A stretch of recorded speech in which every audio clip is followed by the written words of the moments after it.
Wow, right? Yes, thank you. You lifted us all up. Thank you, Stefana and Des. Beautiful. Yes. My heart feels so open after that song. I just feel so blessed. Thank you. Well, good morning. Good morning, Seal Beach Center for Spiritual Living.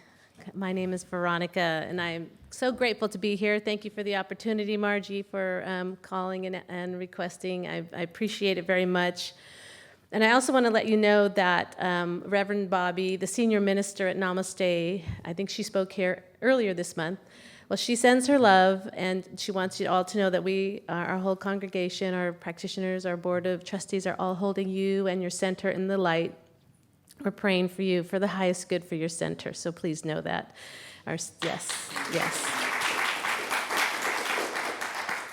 So I thought it was appropriate to talk today about masks and costumes, and I see that everybody dressed up for the occasion. So happy Halloween, and for those who also celebrate Dia de los Muertos and All Saints Day and All Souls Day that are coming up tomorrow and Tuesday as well, we celebrate those who have passed on as well.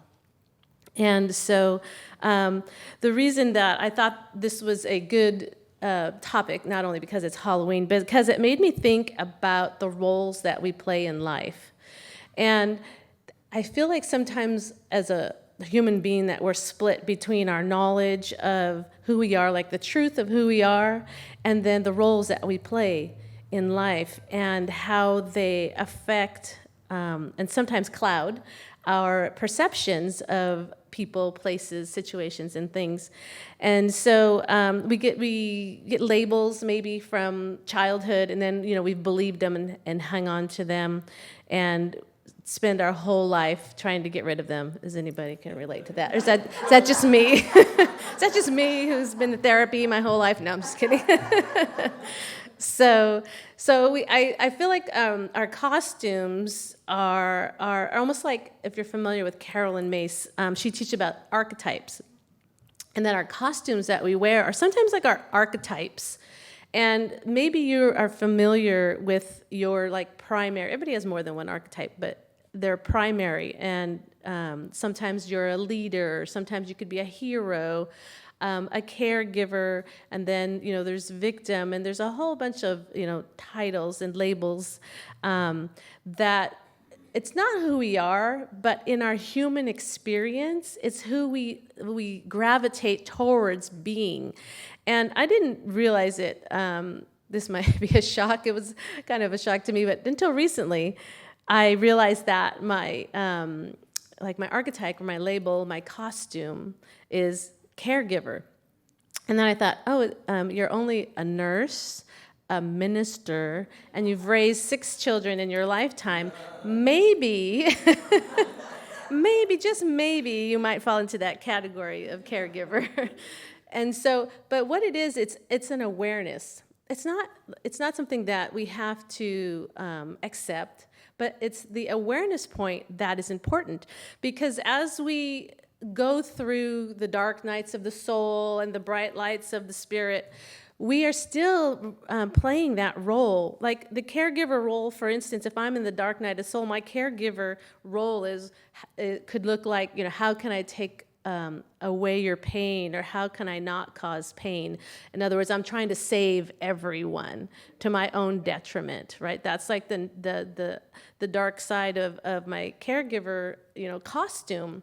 And that's when I call it when you put on the mask. When I'm in fear of losing something, things not working out, then my mask of the caregiver comes and the dark side of me comes out, and I lean in that direction.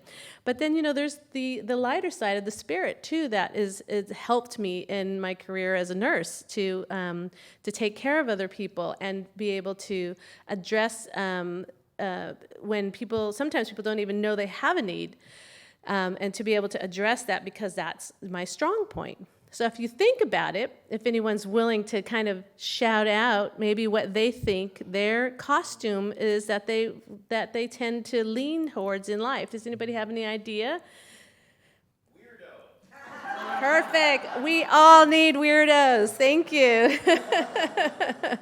You know, yes, yes. I was thinking about our three angels that stood up here, that they all probably have, their archetypes that are working together, leadership, and, maybe there's a caregiver in there as well, and that they're all dancing together in their costumes of life, trying to, attempting to, keep, it's not easy to hold the church together, I know.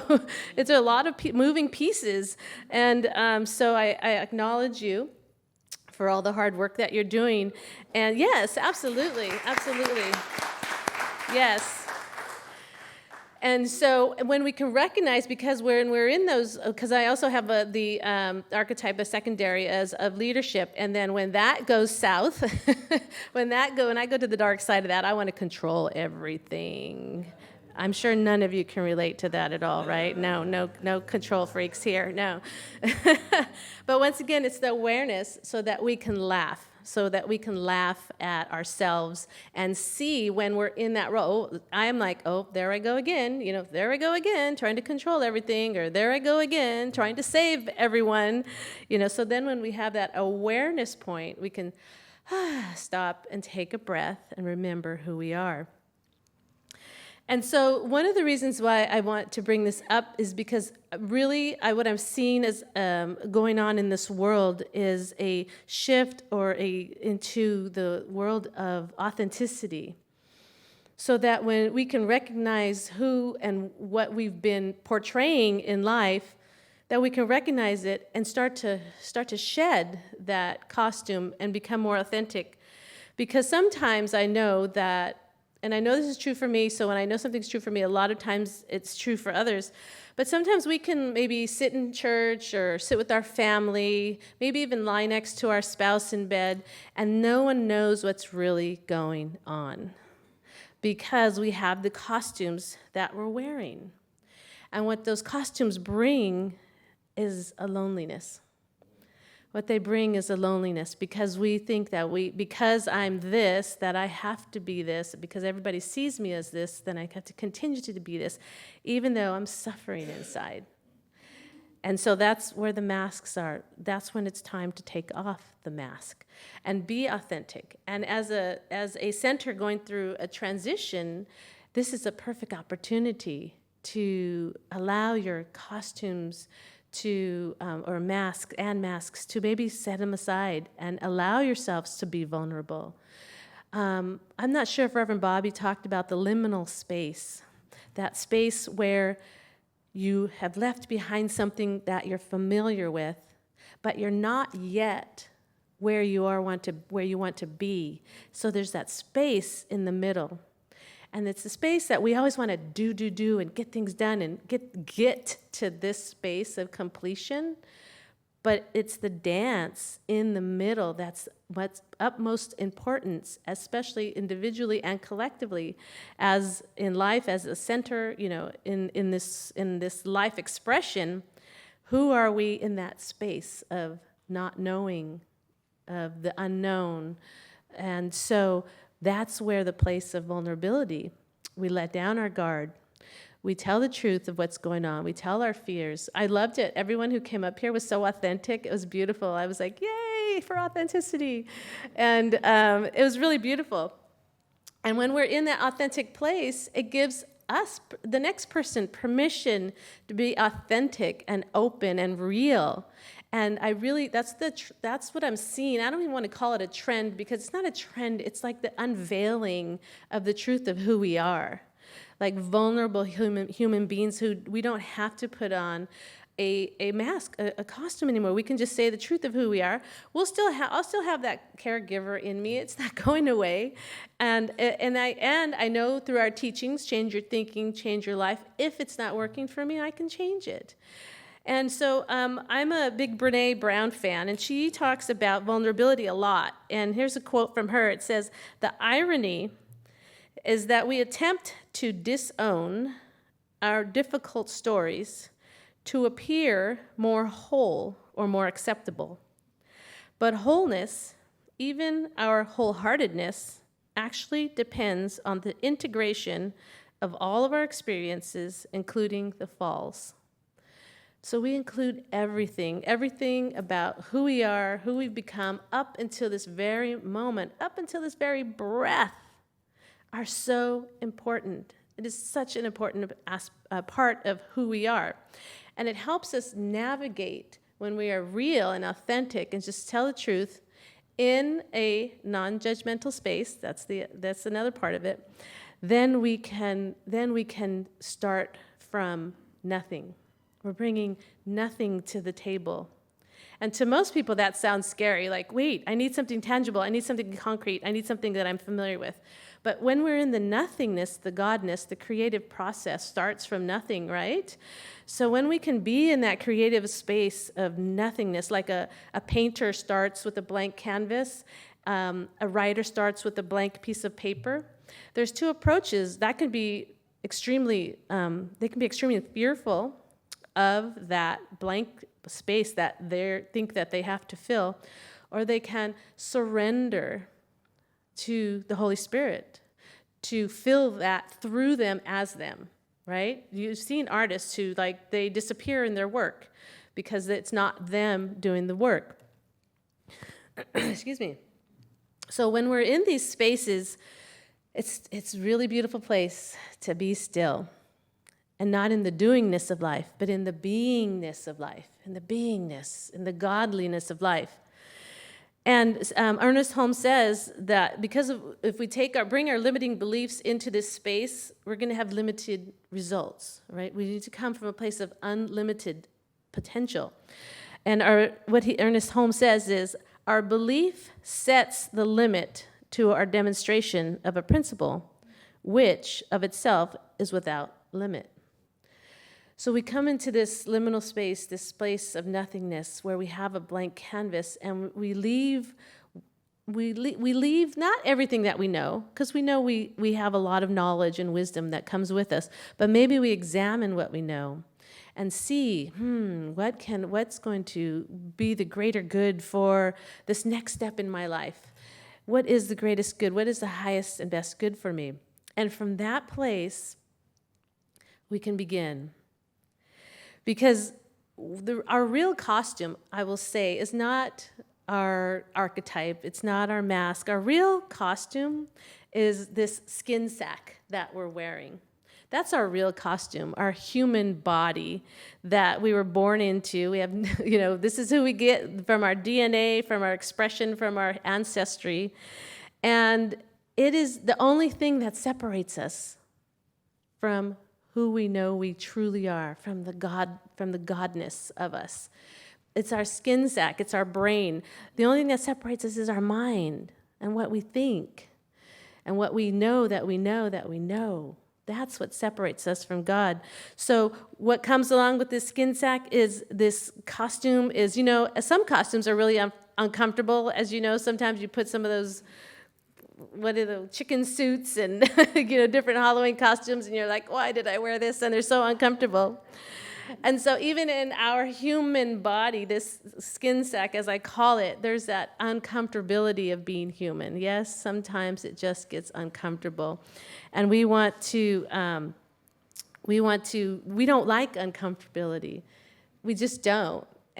But that's where the pearls lie. It's in that uncomfortability. Because if we seek to not be uncomfortable, once we're uncomfortable, the first thing we want to do is change that state, right? We want to seek something to make us feel better, whether it's, maybe I'll just have a gallon of ice cream. I don't know, whatever it is that makes us feel better. But when we sit in the uncomfortability, we are sitting with God. We're just being present to that godly space within us. And we can navigate through it, navigate through the uncomfortable spaces. And it's a beautiful thing. It's a really beautiful thing when we can be in our open, vulnerable self, knowing our limitations and our strengths, and sit with the uncomfortability. That is fertile soil. That is fertile soil for the creative process. And we are creative beings. We know that our spiritual mind treatment is powerful. It's a powerful recipe for good. And not so good sometimes, but it's a powerful recipe for good. And I know that the first two steps are the most important. Recognition that there is only one God. God is everywhere, always present in its entirety, working in, through, and as each and every one of us. And that's where the unification comes in, because that's the whole point of my talk, is unification. Is that we all live, breathe, move, and have our beingness in the same unified field. We look separate because we have this costume called the human body, but we aren't. We are not separate. And when we can realize and come from that space of we are not separate, that there is no other, there is no other, then we are in unification. And that's the power, where the power of our spiritual mind treatment comes in. So I want to read another quote from Ernest Holmes here. I love this quote. Every spark is alike in that it is divine. It is made of the same cosmic stuff, but no two sparks are identical. The process in nature is the multiplication of an infinite variation of unified identities. I'm going to read that again. It's a multiplication of infinite variations of unified identities. So we are infinite variation, so infinite variety of unified identities, no one of which is identical with the other, even though each and all are in the same field. Unity and uniformity are not the same thing. Thank God. Thank God that we all get to be our individual, unique expressions of God, contributing our strong points and contributing our hearts to each other for the greater good, So as we remember who we are, our individual sparks, our infinite variation of unified identities, as we remember, just sit with that one moment. Close your eyes. I'm just going to go right into prayer right here. Yes, thank you, God. As we remember, I am an infinite variation of the unified field of identities, yes. And it is from this place of knowingness that I declare that all is well, and that is all it can be. Because from the knowingness and the beingness and the wholeness of spirit, I declare that now. And if that is true for God, that is true for all of its expressions. Here, right now, in its entirety. And I do declare that as well for the Seal Beach Center for Spiritual Living. I do declare its wholeness, moving and having its beingness in God and unfolding and evolving as the highest and best good expression of itself. Yes, yes. And to do that and through that are each one of its individualized expression of angels walking through the door, walking through the threshold into this liminal space of nothingness, knowing that in this space of nothingness, everything exists. I do declare this to be so. I accept it to be true. As we all say, collective, and so it is. Amen. Thank you so much. Thank you.